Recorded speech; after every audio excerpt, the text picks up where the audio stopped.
hey there. Hi. Did you know? Yes. My name's Kate. And I'm Bradley. And this is History Buffoons. Welcome. Did you know that it is the end of May?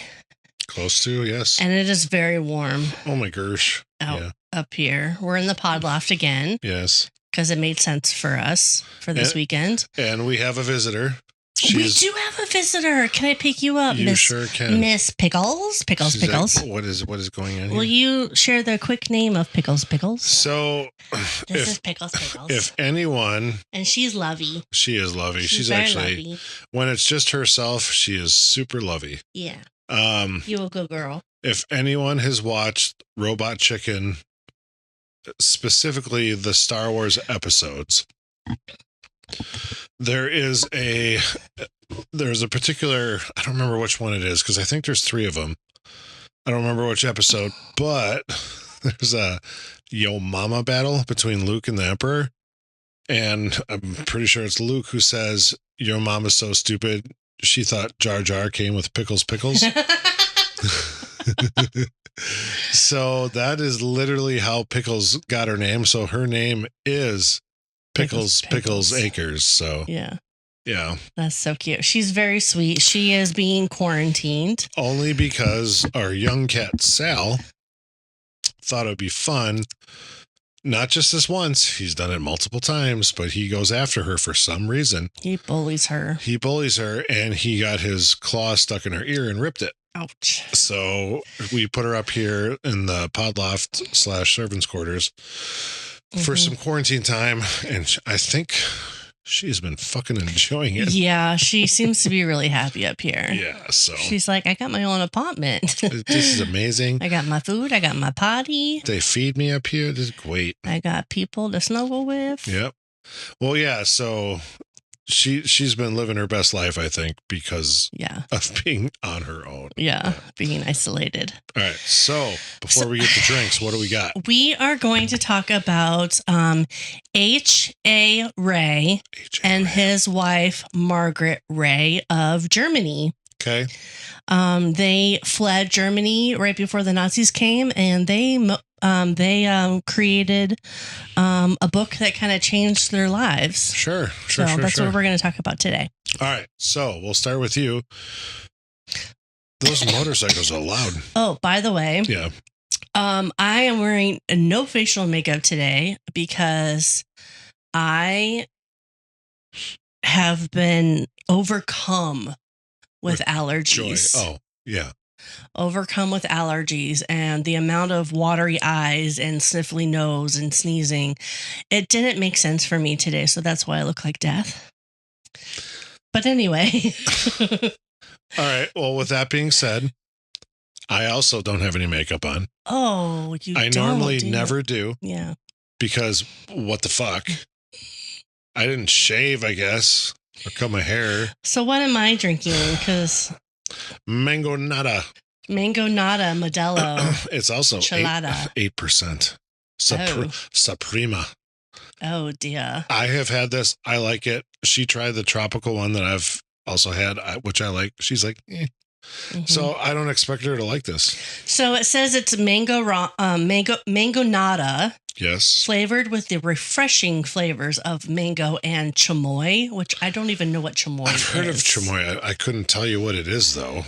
But it's very cold, and I'm excited to try it. What do you got? I have 2 different newer Sierra Torpedoes. So I have a rye torpedo over there. Rye IPA, 6.2%. I got a dual torpedo, double dry hopped. It's a DIPA. 8.2. Holy shit. So do you know what a DIPA is? Mm-mm. It's a double dry hopped IPA. Oh. I don't know, double. No, that makes sense. DIPA. DIPA. D-I-P-A. Like, DIPA, yeah. It's like Dua Lipa. Wait, no, that's Dua Lipa. She's a singer. Oh. Anyways, so which one should I try first? The other one, the rye. I want you to try the rye. A while back, Sierra Nevada came out with a rye. It was so good. What went a rye? I don't know. Apparently sales because they got rid of it. Mm. That's what went awry. Cheers. Oh, cheers. To the history buffoons. And Pickles. And Pickles. She's like, I just take a nap here. Interesting. Ooh, that's good. I don't think Sierra Nevada can fuck shit up, though. Oh, my gosh. It's like getting to me right back here where the Sour Patches go. Yeah. Yeah, that's where my Sour Patch lives. Gets it right there. So, just to give you some context, she swallowed a Sour Patch Kid a long time ago, and it's just living in her throat. Well, I mean, what the fuck? Jesus Okay. Christ. Okay. So, sometimes I get my story ideas from Pinterest. Yeah. And this is where this story comes from. Is this the Xavier? Yes. Do we want to say that or should we? Yes, Xavier. I was finishing my story this morning at their table, and Xavier, who is 7.5, he is reading really well. He reads very well. And he comes up to behind me and he starts reading over my shoulder. Now, what he's reading doesn't mean anything for what he was reading. Yep. And I was like, oh, man, he's going to start reading. So I was looking up the sources for my story today so that it can go on our website for you all. Yeah. And I found a video. It's a fantastic video on Tubi. Tubi. Yes. And so I went to the Tubi website and I'm looking for the link for this story. Right. And he said something about, look at all those, because it's all images of these movies, right? Yep. Look at all those pictures. Look at all those animals and da-da-da-da. And I was like, oh, it's a secret. Don't say anything. And maybe a couple of minutes went by and I didn't find what I was looking for on Tubi and I went somewhere else and I came back and I was like, oh, it was on Tubi. Here it is. And he goes, what? And he said the name of my story and I went, because Bradley was sitting right there. Which, as anyone who's listening to this knows, I don't know the story going into this. Very rarely do I, should I? Like the Preakness I did, whatever. But normally I don't know what the hell Kate's going to talk about. So when my son is like, oh, you're talking about this? I was like, oh, yeah, it's like, well, there goes my story. Well, no. Well, there goes the slow reveal. The surprise. Yeah. But I'm sure I'll still enjoy it. But I'm like, Xavier, if someone tells you it's a secret, it's not funny, cool, whatever, to then just blurt it out. Yeah. Okay. I'm not sure he understood because there was a few minutes in between me telling him and him saying it. I wonder if he just didn't put two and two together. It's fine. It's fine. But so you kind of know approximately what this is about. I know what the end game is. I don't know the journey. So okay. So we are going to go to Germany. So this guy, his name is Hans Augusto Reyersbach. Mm-hmm. Okay. And eventually he goes by H A Rey. But I'm just going to call him Hans pretty much throughout. Is it the H-A and R-A-Y? R-E-Y. R-E-Y, mm-hmm. Okay. Yep. Oh, yeah, that makes sense. He spent much of his early life drawing instead of paying attention to whatever was going on around him. Sure. Teacher saw a student who was distracted, bored in school. See, the problem I have with that is in her vision, maybe that's what she sees. But instead of just being, I don't know, a decent human being, they're probably like, oh, this kid can't do this because he's distracted, blah, blah. Like, well, what's distracting him? What is he doing? What is like creating this? Mm-hmm. Instead, they just go full on stupid, see you next Tuesday mode and be like, just like my third grade teacher, fuck Mrs. Sheely. I don't know what her name is. She's probably dead. Sad, I guess. But it's like, I don't know, maybe dig deeper. Is what I'm saying. Well, he loved his sketchbook and he thought that classrooms were interrupting his drawing time. Well, because they were. So he attended a private boys' school, but formal education never really suited him. Sure. He was exceptionally intelligent, which is probably why he was so bored. He was too smart. typically that's Mm-hmm. a lot of the cases. Yeah. Yeah. He spoke several languages. Damn. Mm-hmm, and absorbed information really quickly. Okay. But traditional schooling frustrated him because he constantly wandered in his head. Sure. So his notebooks were filled with drawings. While other students tried to survive these lessons and discipline, Hans was usually building worlds in his mind. Yeah, makes sense. And I feel like I already need a tissue. And I didn't bring any with me. You didn't bring them with? No. Well, that seems like a terrible, terrible idea. Ruh-roh. Hold, please. Yeah. Well, Kate gets her nose collectors. I don't know what to call them. And we're back. So Hans was usually somewhere else in his head, right? Building worlds. Well, then history decided to change. World War II. World War I. Oh, one. Yes, oh, we're yeah, in 1914. He is 16 years old. Right. World War I erupted across Europe. At 18, so 2 years into the war, he was drafted into the German army. Oh, dear. Now, despite war surrounding him, Hans had originally hoped to become a doctor, and he eventually served as a medical unit rather than like combat roles. Okay. But even there, his instincts towards observation, his interests were more towards observation and artistry more than soldiering. Sure. And at one point, Hans reportedly summarized himself with a line that perfectly captured who he was. Okay. He said, quote, "I did better with my pencil than I did my rifle," end quote. Yeah, I mean, some people just aren't designed, meant for whatever you want to call it. To be, call them infantry, I guess, because more or less that's what they are. So, I mean, at least he recognized that, and luckily other people did too, instead of forcing him into a role that doesn't make sense for him, basically. So, yeah. Okay. The war years exposed him to suffering and chaos, rigid military structure, yet he continued drifting towards creativity whenever he could. Sure. After the war, one of the more unusual directions his mind followed was astronomy. He was interested in celestial cartography. Do you know what cartography is? Map making? Yes, exactly. So most people accepted the traditional star charts. Hans looked at the stars and thought that the drawings were absurd. Hans is like, what are you looking at here? Yeah. This makes no effing sense. Yeah, and that's exactly right. The constellations he felt rarely resembled the things that they were named after. Sure. The whale didn't look like the whale or whatever. Or Orion or whatever. Yeah. So. Is there a whale? Apparently there's a whale. There's a whale constellation? I think so. I mean, I know like Leo and... Well, the Scorpio and those are the horoscope, zodiac. Yeah, but they're constellations. I'm not talking about zodiac, which is a bunch of fucking shit. I know, but like, yes, there's lots of different constellations that are not also zodiac. Leo isn't a.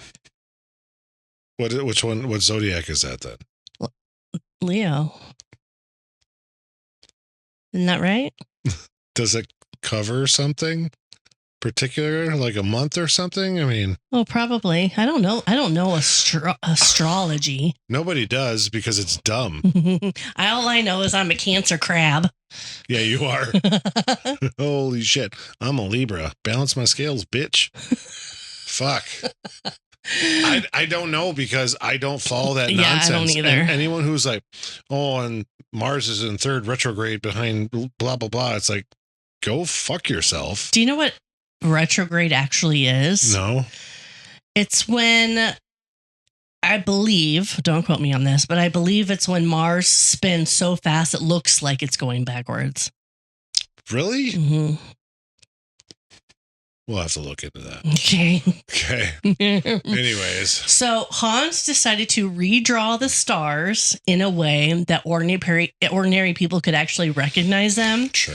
Rather than treating astronomy like an intimidating science for experts, he approached it more visually and artistically. Okay. He redesigned the diagrams so they looked clearer and more natural to the human eye. Mm-hmm. Years later, he actually published a book called The the stars, a new way to see them. Okay. So Hans would actually invite children outside at night. He would set up a telescope and personally guide them through the constellations. He taught them how to find shapes in the darkness, how to connect the stars. It's kind of cool. Yeah. His imagination never grew out of like childhood. It was just how he understood the world. It's just, would you say he was curious? Yes. I mean, it's nice that some people's imagination never leaves that, because like I'll look at my son and my daughter and be like, fuck, I miss like being creative. Yeah. You know what I mean? It's like, can I be creative? Sure, I guess. But the imagination you had when you were a kid was just infinite. Yeah. And when you become an adult, get beaten down by day-to-day normal bullshit. Fuck, it sucks, because it's like, man, look at them. Like, yeah, Vesper will be just sitting there and be like, blah, blah, blah, blah, blah, blah. It's like, what are you even coming up with? But it's awesome. I love it. She said the word loop-de-loop. She did. Today. Loop-de-loop. Like, where did you come up with that? She's smart. So Bradley's question, was he curious, is an Easter egg. So let's continue. Anywho's. Margaret Elizabeth Waldstein. Waldstein? Mm-hmm. Okay. She shortened her name to Margaret, which with fewer letters than Margaret.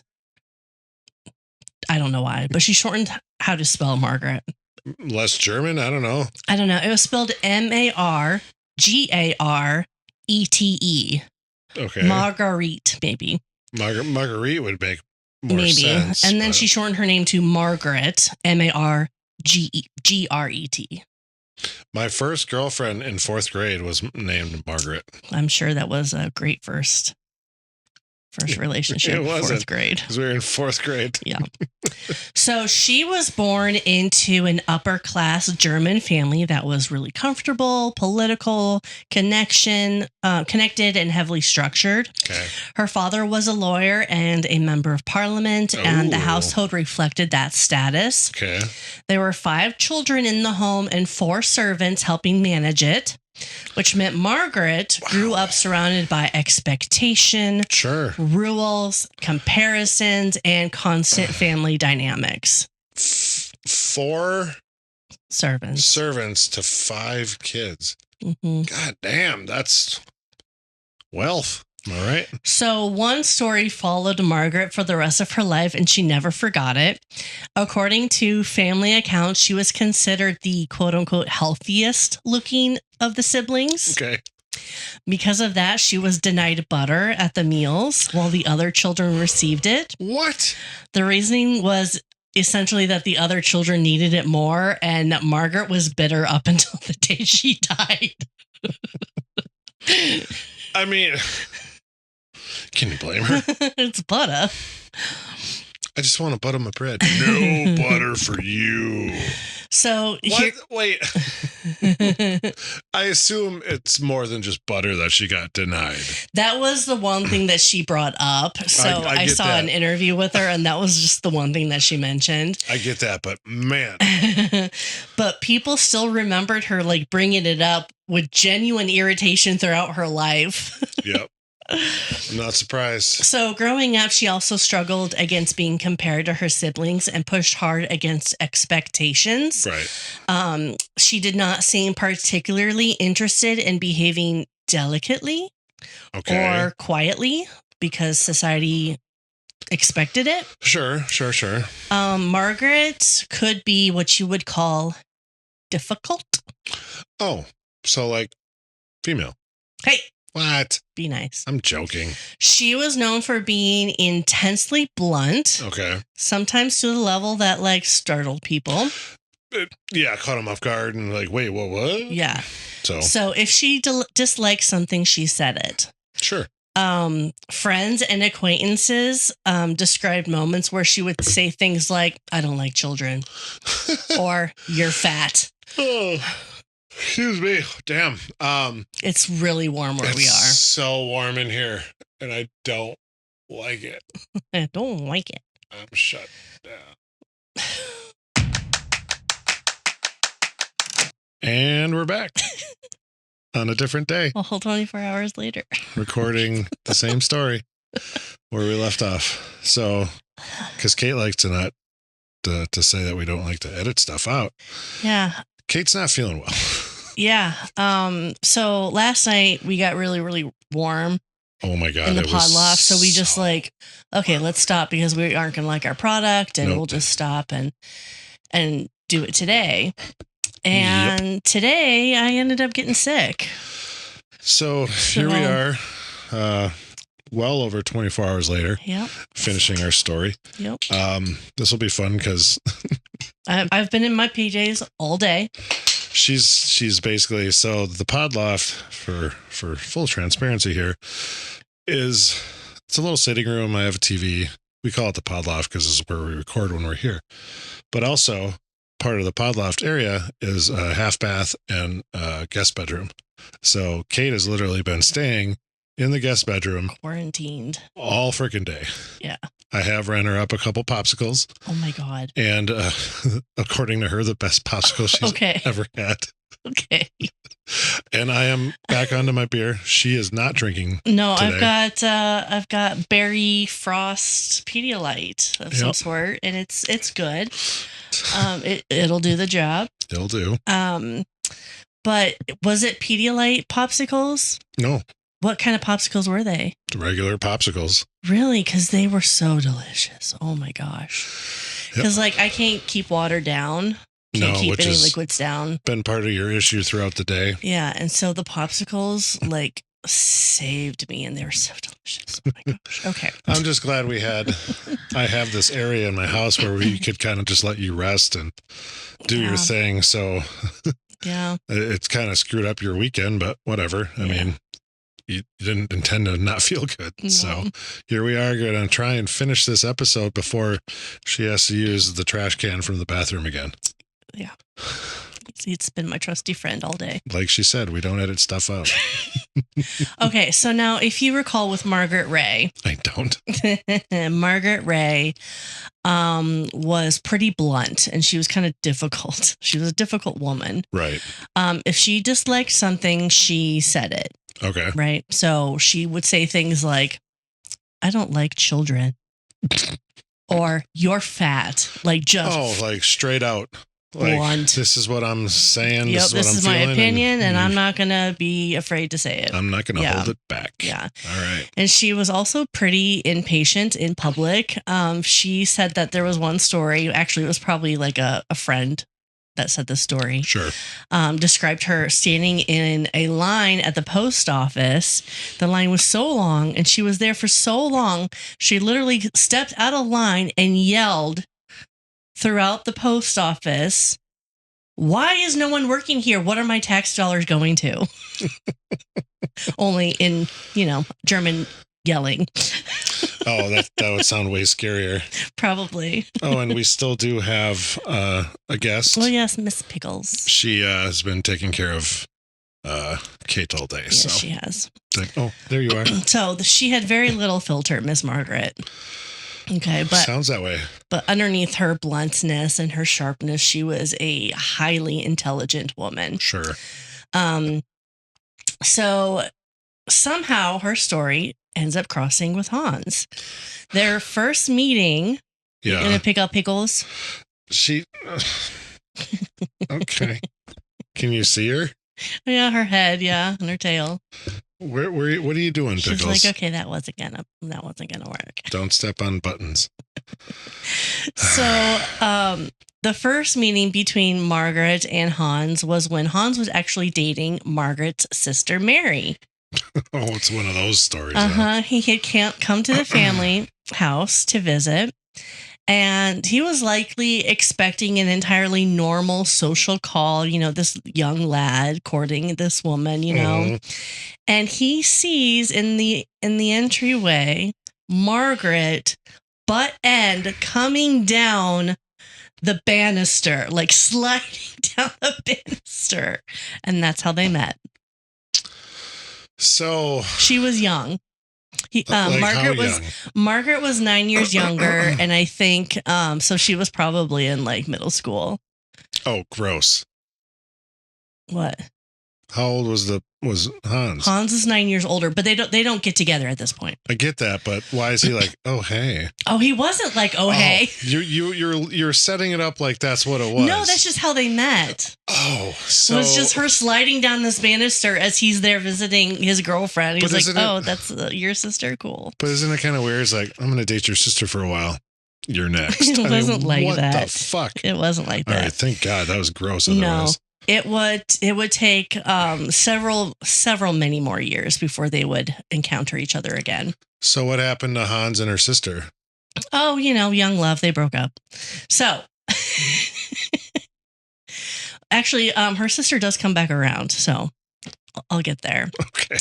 After World War I, the Weimar Republic was economically shattered. Sure. The country faced inflation, political instability, and unemployment in a sense that normal life had just completely been knocked off balance, right? Okay. So for many young Germans, the future was very uncertain. So for Hans, it was almost impossible to pin down. I almost said impossible. Impossible to pin down. Impossible to pin down. Mm-hmm. That might be a title candidate. It won't be because we're not putting piss in our fucking title. But it's funny nonetheless. He spent years drifting through unstable work, trying to figure out where he belonged. He was talented. He was intelligent. He was artistic, multilingual, as I said. I was going to say, this sounds a lot like me until you got to the talented and other good attributes. Yeah. I'm definitely not a multilinguist. But instability during the chaos of post-war Germany, he eventually left. Sure. In 1925, Hans moved to Rio de Janeiro. That's where I know, like one goes.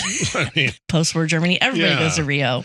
Well, I mean, a lot of Nazis did flee to the South America, so I did hear that.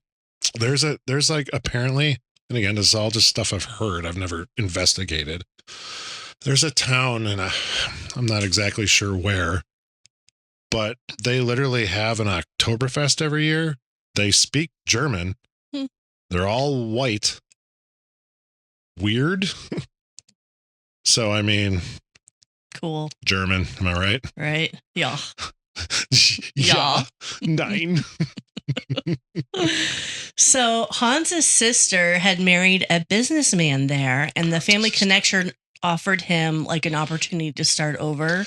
Where the hell did she meet a businessman from Rio de Janeiro? I mean, that is just wild. Or did she meet him and then they ended up at Rio? I don't know. I guess I didn't look into it. I get that's a possibility, but like in 1925 or thereabouts when she met him. But I don't know. It just Germany, Rio de Janeiro. It's like, what?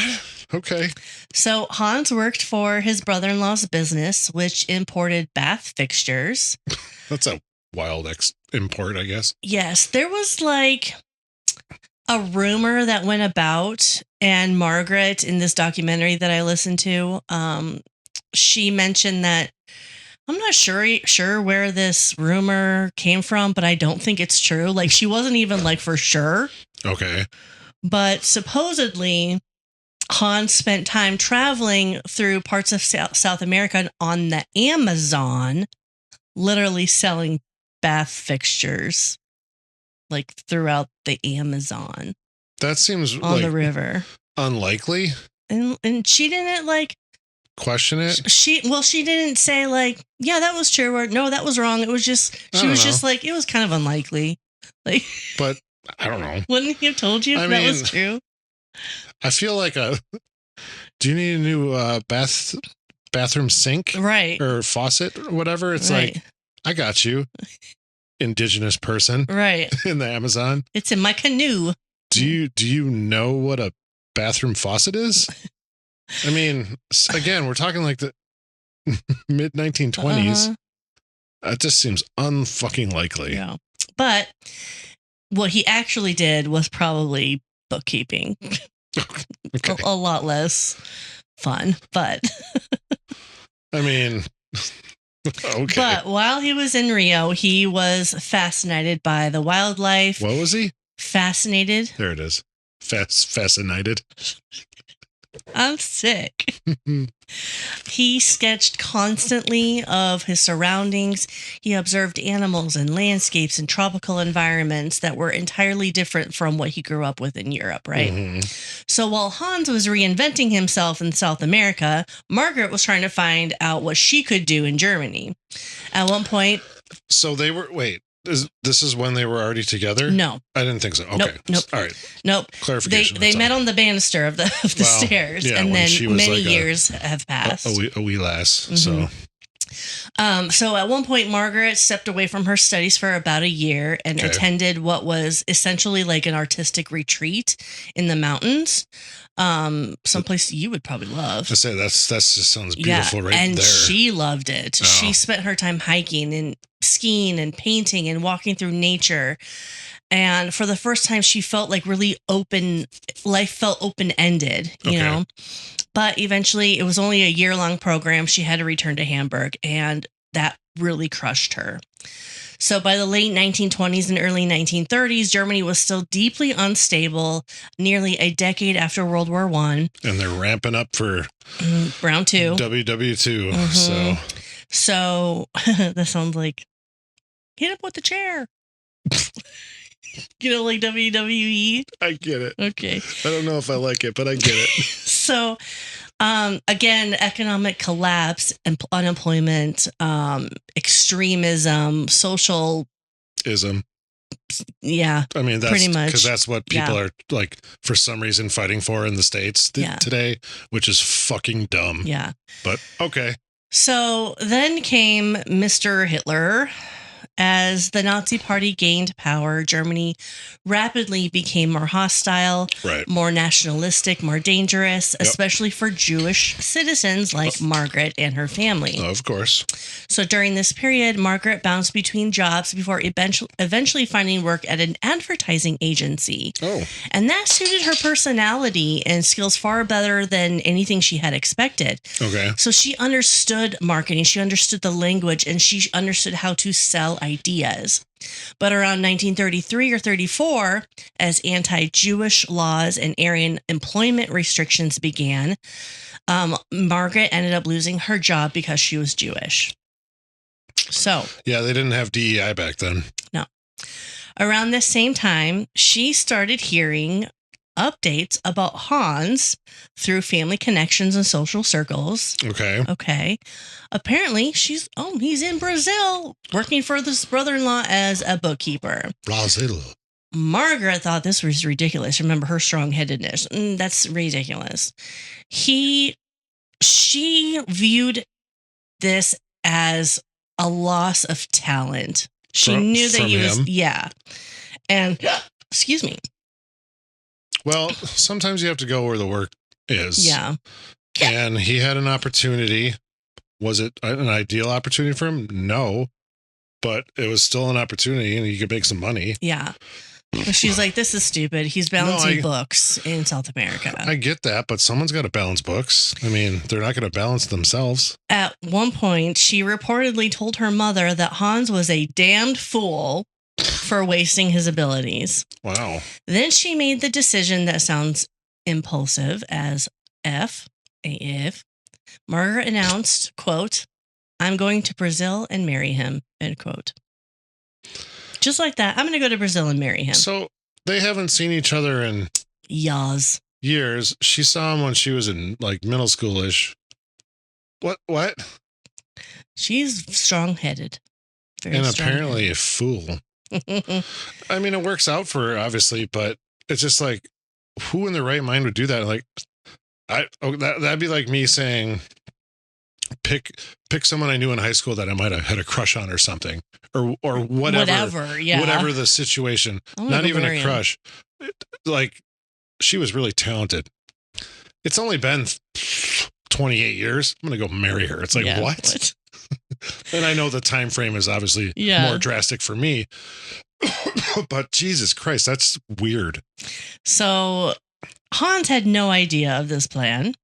In 1935, Hans received a telegram message telling him to meet her at the docks. Oh, okay. And he's like, who? What? Who? Oh, that weird chick going down the banister, I guess. I mean, dated her sister once. Margaret arrived in Brazil and reportedly announced to him, quote, "I'm getting you out of your family's business." And somehow it worked, and that's what they did. Well, apparently he was more submissive. Well, Margaret also later insisted that their marriage, because they do get married, was not built on some romantic love. No, it was built on a business. Yeah, she said that I did not fall in love with Hans.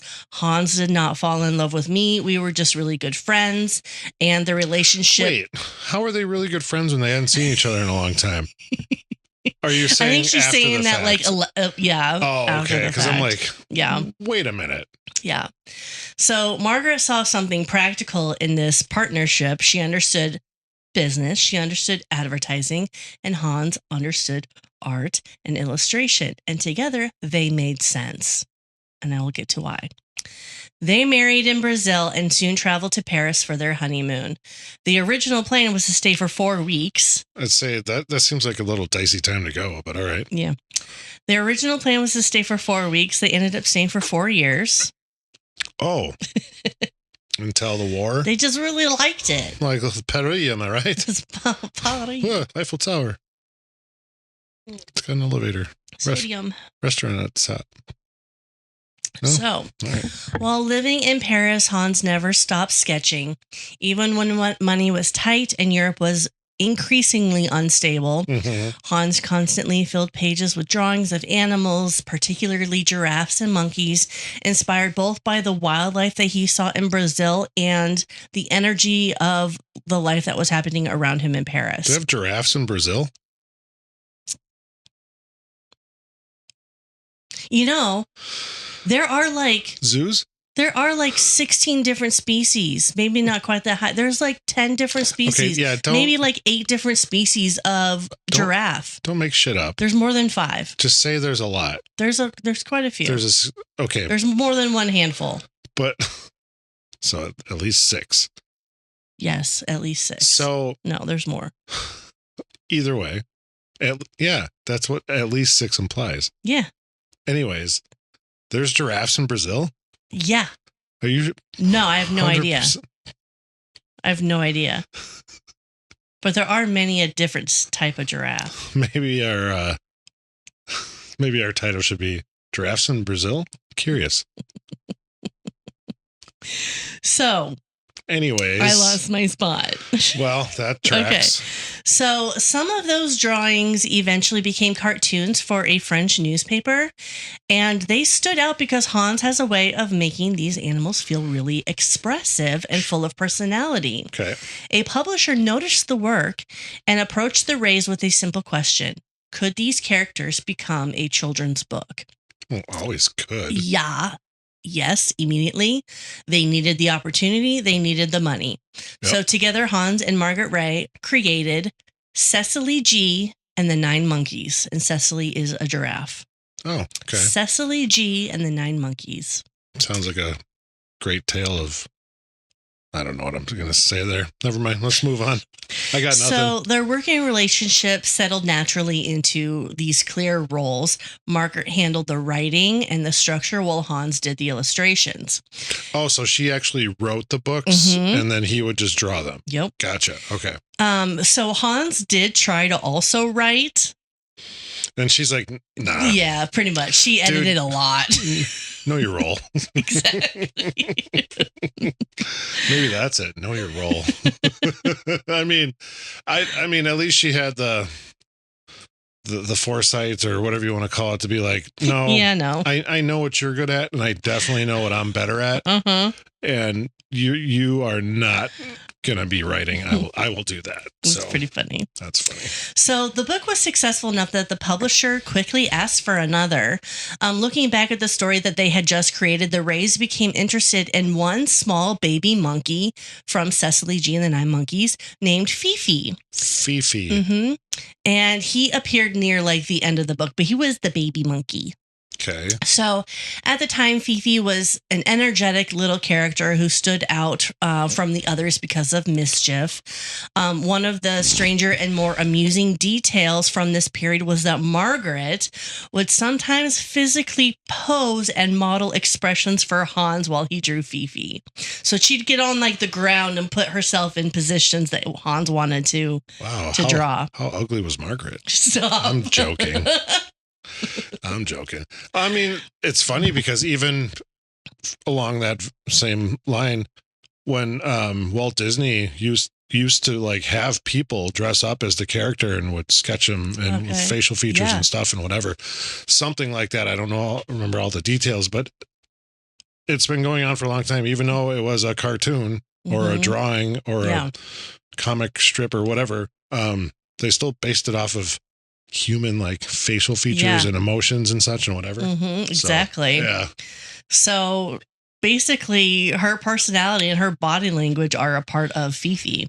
So Fofo. Fifi was reflected the two worlds that kind of helped shape the Rey's life. Yeah. So part of the character came from the tropical wildlife that Hans had encountered in Brazil, while part came from like the movement and chaos and personality of like Paris and Margaret. Of course, yes. But again, while they're building stories together, Europe has different plans. Well, it's falling apart. In 1939, World War II officially began when Britain and France declared war on Germany after the invasion of Poland. Correct. So suddenly the Reys found themselves in an incredibly dangerous and complicated position. Most definitely. They were German-born Jews living in France while traveling under Brazilian passports.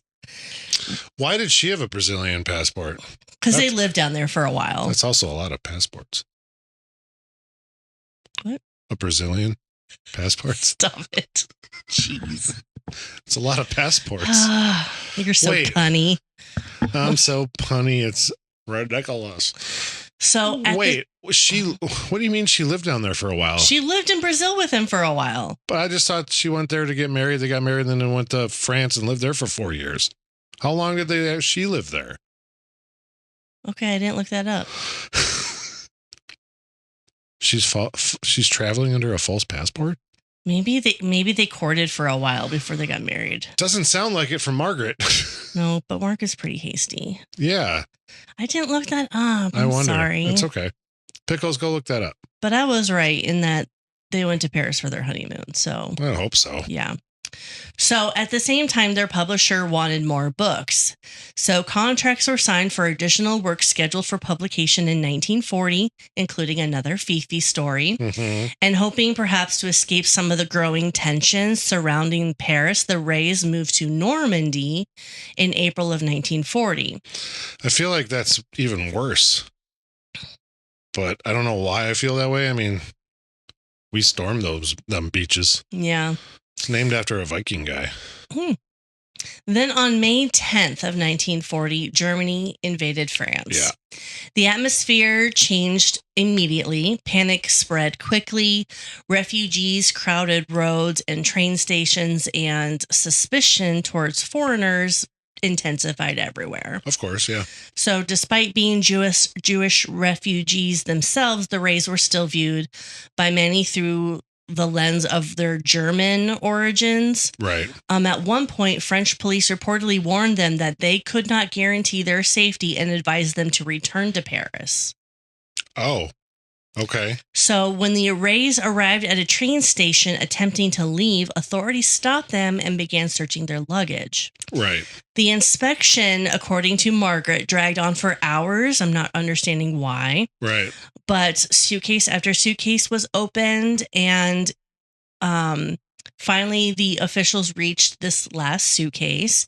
Inside were the manuscripts, the sketches, the illustrations from the children's books that they had been creating. Yeah. According to Margaret, the entire mood shifted once the officer saw the artwork.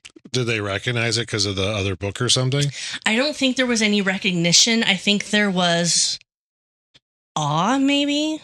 Like, oh shit, you guys created this? Yeah. And okay. They were let go and allowed to go on the train immediately. Oh, artists. Let them be. Yeah, exactly. Like, that's weird. Isn't that cool, though? I mean, but years later, Margaret said, quote, Fifi saved us that day. that's wild. Yeah. Okay. So by the summer of 1940, Yeah. in France, deteriorating. Yeah. German forces were advancing through the northern parts of the country, and huge waves of refugees began pouring towards Paris, trying to stay ahead of the invasion. Right. Roads became crowded, train stations overwhelmed, entire cities were filled with people attempting to make impossible decisions in very little time to consider. In the middle of the chaos, Hans was desperately trying to organize their lives before everything collapsed. Sure. So he kept diaries during this period, and he shows that he was basically trying to manage one crisis after another. Did those diaries survive? As far as you know? As far as I know, they did, but I did not look into them. That's fine. Most of the information I got was from this one documentary. Okay. Because it was Margaret speaking, and then close friends and children. And so clearly Margaret outlived Hans. Yes. Okay. Yeah. So he spent days going to banks, gathering paperwork, organizing identification documents, attempting to settle affairs before escape became impossible. Right. And of course, every task took longer and longer than expected because thousands of other people were trying to do the exact same thing. Which you can't blame them. So officers were overcrowded, lines were endless, bureaucracy moved. I saw that look. It moved painfully slow while war was imminent. Yeah. Very quick. Yeah. So then Paris itself came under attack. On June 3rd, 1940, German bombing raids struck the city. And by roughly June 10th or 11th, many residents were finally reaching their point, like, okay, now we need to flee. We gotta go. Yeah. I can't believe it took that long. I was kind of surprised too, but I guess I don't know about war, so. Well, what is it good for? Absolutely nothing. Say it again. So people began abandoning Paris in enormous numbers. Right. The Reys wanted to return eventually to Brazil since they were traveling under Brazilian passports. Right. But they faced a major problem. They had no car. The train service had become unreliable or completely unavailable. Right. So Margaret Rey came up with a solution. She told Hans, go buy us some bicycles. So when Hans went to the store, the only bike that was left at this time was a tandem bike. I was going to say it had to be a tandem. It was a tandem bike. Fuck yeah, it was. Mm-hmm. Was Margaret like, I'm in front, bitch? Well, the two of them attempted to ride it through wartime Paris. Oh, God. Could you imagine? So that's insane. According to later accounts, the experiment lasted about 2 minutes. Oh. Before Margaret reportedly yelled at Hans to turn around and buy bike parts instead. Forget this tandem bike. Go buy some parts. Okay. So what are they going to do with the parts? Somewhere in the midst of all this chaos between the tandem bike and the parts that he could figure out, he managed to assemble 2 functioning bicycles. Wow. And those bicycles would end up saving their lives. Sure. Around May 14th of 1940, the Reys had also received an advanced payment from their publisher, so apparently that still works. Well, that's good. Yeah. So the payment totaled 23,000 francs. Oh, wow. And that money would ultimately finance their escape from France. Sure. So 23,000 francs in 1940 was about $3,900 to $4,000. $4,000. 3,900. $3,900 to $4,000. 39 to 4,000. I'm like, yeah, that's a gap. With inflation, it would be about $90,000 to $100,000. That's crazy. Yeah. So June 12th, 1940. By that point, Parisians could reportedly hear cannon fire from the advancing front. Sure. The war was no longer just distant news. It was here. And the Reys understood that this was their last chance to leave. Right. At around 5 a.m, they climbed onto their bicycles and left Paris. Oh, Jesus. As they rode out of the city, military vehicles and tanks were already moving inward towards it. Okay.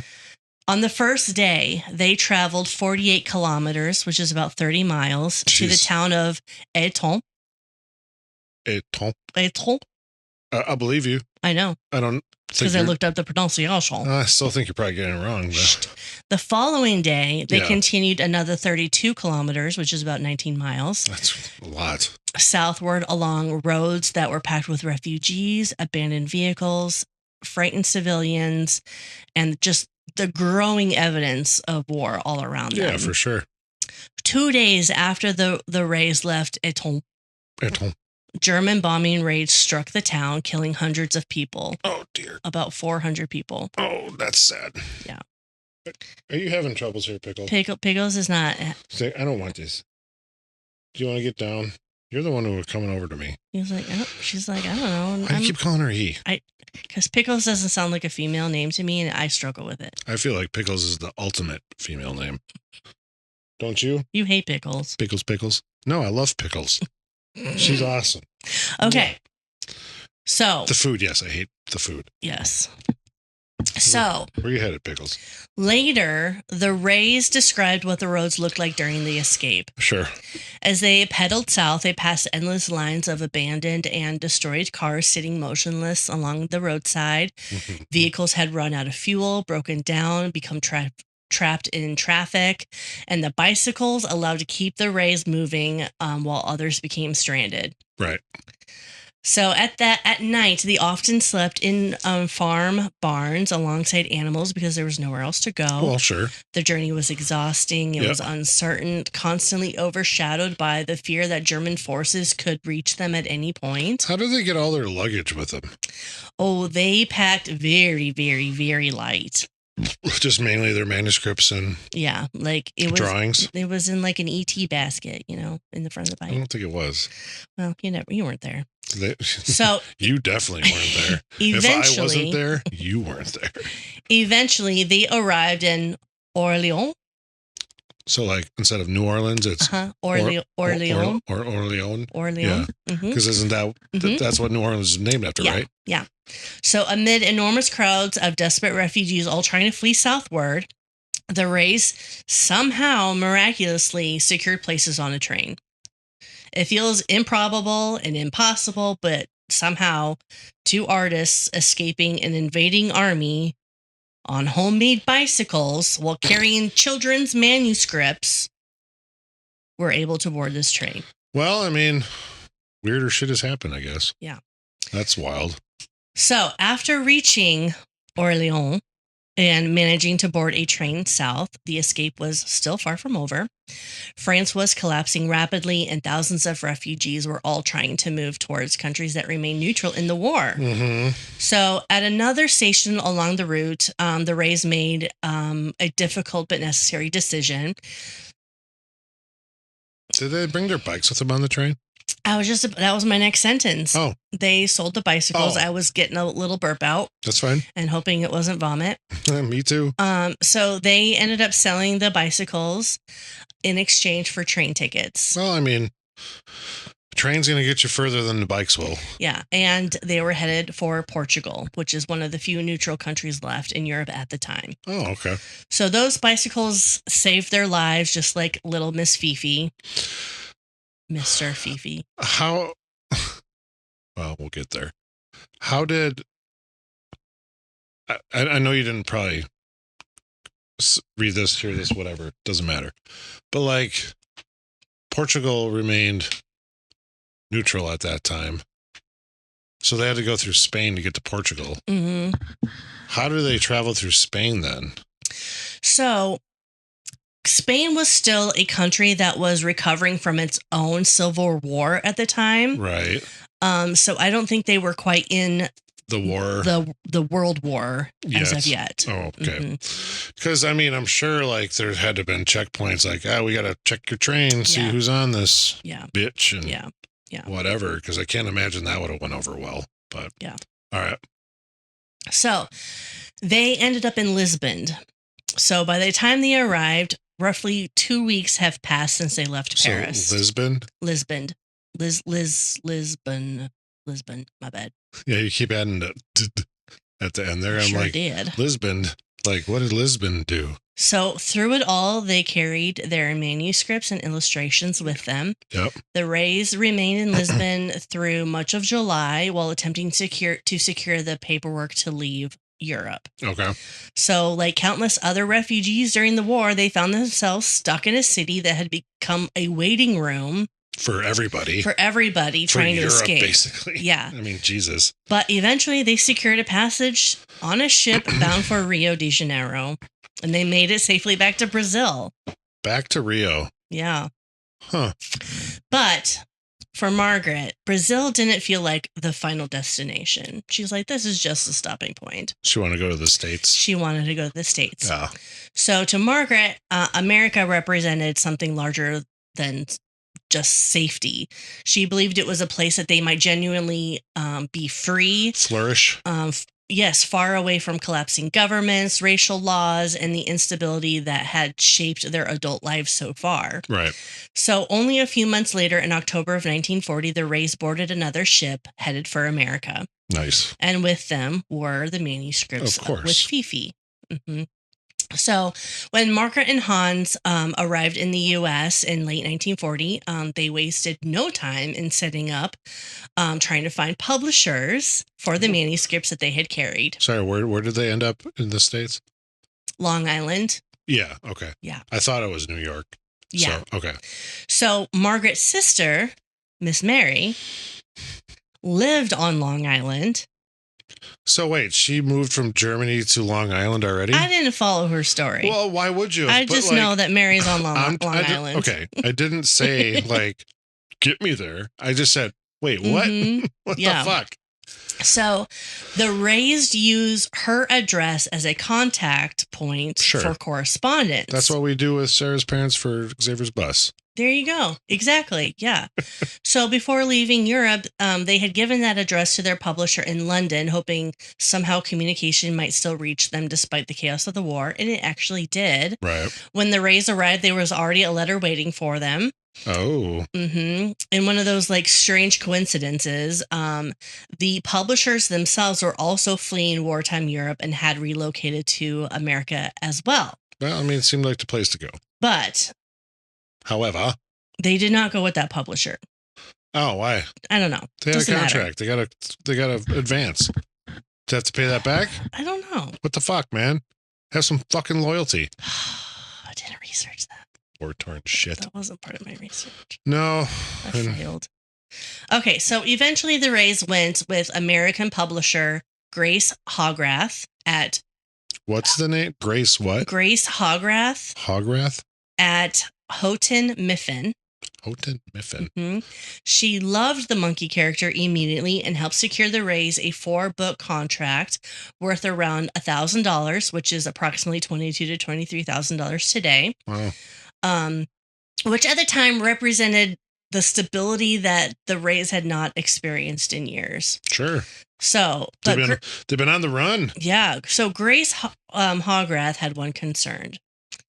Fifi's sounded a little bit too feminine for American audiences and suggested the monkey needed a different name. So that was when Fifi officially became... Do they think they're like, by George, I got it? Fifi officially began George. Became George. He became George. Not began. He became George. As in Curious George. No, I know. Yeah, Xavier ruined that. Surprise. Xavier told you it was about Curious George. In his defense, he's 7. But he can read, so good boy. Well, he's doing really well. He is. And I did have a talking with him. I'm like, when somebody tells you this is a secret, you don't get points, bonus stuff, anything for ruining that secret. Yeah. He's like, okay. Okay. Yeah. So, and I believe him. He's a good boy. He's a very good boy. He just thought, he's like, in his brain, because he always likes to tell me stuff. So I'm going to tell Dad. Yeah. And it wasn't like malicious, mean, nothing. It was just like, I got to readjust. That's right. I need a beer too. But basically, like he just thought he was going to do something cool for Dad by, this is what it is. Yeah, it's like I could read this. And also, man, it's so cool. Like driving around with him now. He's like, He'll just be reading random shit. I know, and that's I'm so awesome. proud of him because he's doing really well. Yeah. He's got some issues on certain words, but Who doesn't? he's learning. So shit, I say right. began and become, so whatever. Well, yeah. Look at Kate. She's 40. I'm still learning. And she doesn't have any idea what's going on in this world. So, all right, you keep going. I'm just going to grab a beer while you're doing that. Okay, so Curious George. Oddly enough, the books were not an immediate cultural phenomenon. Weird, right? The early response was respectable, but nothing explosive. The Reys were successful enough to continue working, but nobody yet understood just how deeply the stories would eventually become embedded in American childhood. So the major surge in popularity came about 15 years afterwards. Okay. When the children who had grown up reading the books were now reading them to their children. Sure. No, that makes sense because, I mean, there's a lot of books, excuse me, that I want to share with Xavier. Mm-hmm. Maybe not Dracula yet, but We'll some there. books of my youth that I enjoyed, or vice versa. He'll be like, he loves, like, when I was a kid, I always loved this Scholastic book ordering thing in school. Scholastic, heck yeah. So he gets to do that still. I'm like, damn, they still got it. That's awesome. Mm-hmm. But he'll mention something like, I used to read that or whatever, blah, blah, blah.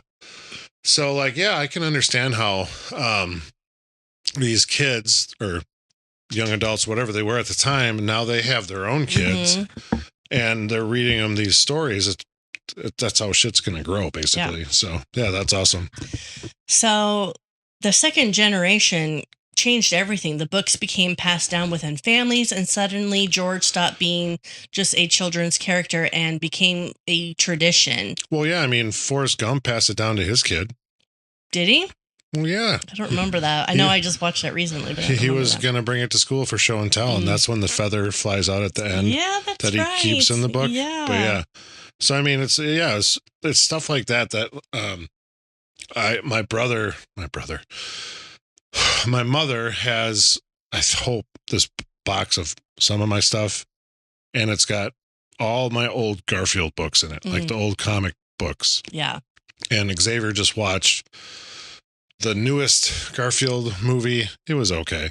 Chris Pratt was the voice of Garfield. Anyways, I would love to give him all those old books now that he can start he's starting to read and everything. See what he thinks. But I hope I can find them. Yeah. Because I had almost like every single one because I loved Garfield when I was little. That's actually how I met my best friend Matt, is he and I both liked Garfield. That's cute. And we met in 5th grade because of that. So over the years, the Reys would create 7 major Curious George books together. Yeah. And their lives gradually became quieter, more stable. By the 1950s, the Reys began spending summers in New Hampshire. Hans especially seemed to thrive there. Oh, okay. He would often sit near pools or public gatherings, public spaces, sketching and working on drawings, and children inevitably drifted towards him out of curiosity. Just like, what are you doing? And it happened constantly for him. That's crazy. He was just like this cool old guy who was like drawing all these kids' characters. So kids would gather around and watch him draw while Hans entertained them, talked with them. Sometimes he would give them piggyback rides in the pool. Like he would pretend to be like a turtle and provide passage to the other side of the pool. That's funny. Yeah. But at the same time in New Hampshire, not everyone in those communities welcomed the Reys at first. Because they were Jewish? Mm-hmm. Some people were openly wary and uncomfortable with Jewish refugees there. But over time, many of those people's attitudes changed because of how they saw Hans interact with their children. In the community, yeah. Yeah. Good. So his warmth and playfulness disarmed people in a way, it was just... No, for sure. Yeah. That's awesome. So there was something, it would be difficult to dislike Hans, I guess. Right. Yeah. No, for sure. So as the decades passed, the Reys became inseparable, not only from each other, but from the character that they had created. So did they actually love each other at one point? Not in love, but yes. Oh, So they still just were like she friends? said that no, we're not in love with each other. We're just a really good partnership that happen to be married. Did they have kids? Oh.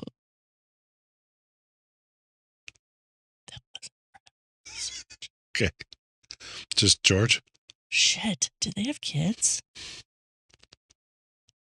I don't think they did. No? I don't think they did. All right. Don't say it officially because you don't know.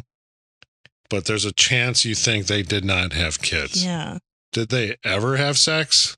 I don't know. Because, man, what a terrible existence. That also was not part of my research. Poor Hans. So, I really hope that wasn't part of your fucking research. I'm just asking a dumb question right now. That's all I'm doing. So later in life, Hans became ill and was hospitalized. What did he become ill with? Did it say? I don't remember. Good Lord. I know. I'm sick. What can I say? That's not an excuse. You weren't sick when you did the research. Margaret visited him there, and according to accounts from people close to her, shortly after she left the hospital on one occasion, Hans died, and she actually refused to return to see him like that.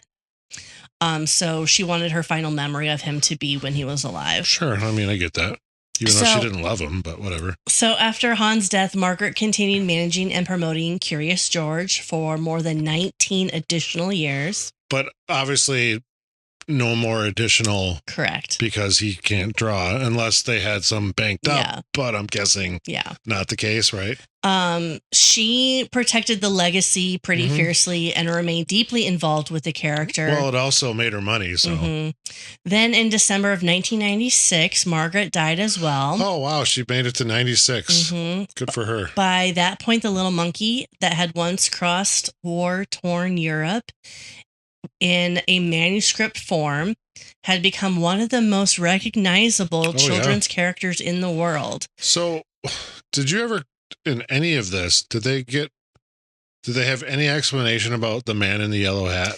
No, they didn't talk about that in Is it the man in yellow or man in yellow hat? Man in the yellow hat. That's right? I think so. They didn't say who that might have been, but Margaret did mention that they have each other in each of the books in cartoon form. Okay. So like there'll be a scene on a page and she said like, oh, that's us right there. Gotcha. Yeah. But I was a little bit like, well, where's Waldo? Sure. Yeah. I was just always curious as like, what was the inspiration for the man in the yellow hat though? Yeah. Because if I'm not mistaken, they never really say his name. It's just always the man in the yellow hat. Yeah. Who had Curious George with him or whatever. Yeah. Was his pet or whatever it was. But I couldn't tell the last time I read a Curious George book. But so by the mid-1990s, more than 75 million copies of the books had been sold in over 25 languages. That's pretty impressive. And this all began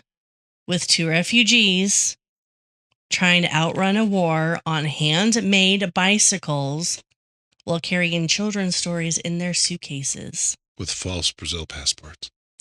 So I want to give a shout out to the documentary that I watched. Yeah. So it is on Tubi, which is a free streaming program. Yep.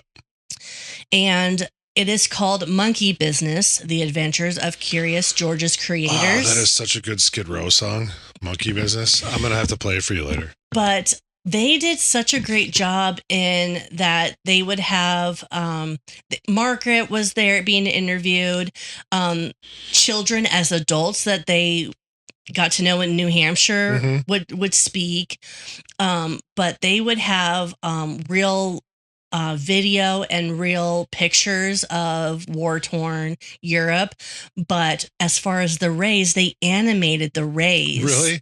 And it was just so well done. That's crazy. I really, really enjoyed watching it. And it was good. It was great. But I originally found this story on Pinterest. Go Pinterest. What's up, Pinterest? Yeah. So now I had to find out if they have kids. I don't think they did. If they only liked each other as friends, I mean, did they ever, they were just like companions. Were they ever intimate then? Because out of necessity. Yeah. I guess I don't care. It just seems weird that, she was like, I'm just going to go marry this guy because I see a business partner, more or less. They never had children. That's wild. So what did the estate go to when she died? I don't know. Sister-in-law? Maybe. New York? I don't remember the book. What publisher was she with? Do you remember? Houghton something. Whatever. Yeah. One I am not familiar with, but either way. So after Margaret died in 1996, the Reys' literary estate was donated to De Drummond Children's Literature Collection at the University of Southern Mississippi. It included manuscripts, artwork, correspondence, diaries, business records. Why do you think Mississippi? I'm not sure. Because, they were in New Hampshire and they were in New York. Yeah. That's, great. That's awesome that it went somewhere. So it wasn't just more or less lost. But I guess to me, just Mississippi seems weird as a choice. But I don't know if there was another connection that we just didn't know about. But Margaret also established the Curious George Foundation in 1989, and money generated through the books and licensing helped fund charitable causes. Oh, that's cool. Mm-hmm. Nice. Yeah. So. Well, Forrest loved him. Forrest Jr. loved him. So I actually went to Barnes & Noble to look for a Curious George book. Oh, yeah? Yeah, and I was going to buy it, and I was like, I'm not sure why I'm buying it, so I put it back and bought other things that I shouldn't have. I don't know. I don't think we have one. Not for the kids or anything. I'm pretty sure Xavier has borrowed one. That's what I was going to do. I was going to, go to the library or something? No, I was going to buy it, have it on the podcast, and then give it to your kids. Which they probably would have liked. But I wonder, I should have asked Sarah, since he ruined the surprise, if he has one. I guess I don't know if he does. Huh. I know the books I have, but hey, either way. I'm going to see, who was the man in the yellow hat? Because that's how they refer to him, right? Yeah, I Man think in the yellow hat. Because he had this weird, wild... The man with the yellow hat. Man with the... Okay. It is intentionally a little mysterious, which is part of why the character works so well. Is that why? That's it. He is an explorer, a traveler, a caretaker, and an accidental enabler. Did he have a Brazilian passport? I don't know. Seriously. But now I want to go through the books because there's only 7 of them. 7 original official. Yeah, and I want to see if we could find the Reys in the books. No, I'll have to ask Sarah when we're done here if she's awake. I know she was getting the kids to bed. I'll have to ask if she ever got Xavier a Curious George book. I want to say no, but she would know better than me. But no, that's crazy because it's crazy what they had to go through. Even with having a publishing contract, which then they said, fuck you. Yeah, but I didn't look into that. It's fine. Sometimes when I'm doing research, I don't think about questions like that. And so when you come up with them, I'm like, oh shit, I didn't look into that. Maybe I should have thought of that. Yeah. Well, that's why I'm here. So you do the work on the front end, I do the work on the back end. And that is not a weird euphemism for anything. I'm going to drink some more Pedialyte and... maybe eat a cracker. So cheers. Welp. I suppose. All right, buffoons. That's it for today's episode. Buckle up because we've got another historical adventure waiting for you next time. Feeling hungry for more buffoonery? Or maybe you have a burning question or a wild historical theory for us to explore? Hit us up on social media. We're History Buffoons Podcast on YouTube, X, Instagram, and Facebook. You can also email us at historybuffoonspodcast@gmail.com. We are Bradley and Kate. Music by Corey Akers. Follow us wherever you get your podcasts and turn those notifications on to stay in the loop. Until next time, stay curious and don't forget to rate and review us. Remember, the buffoonery never stops.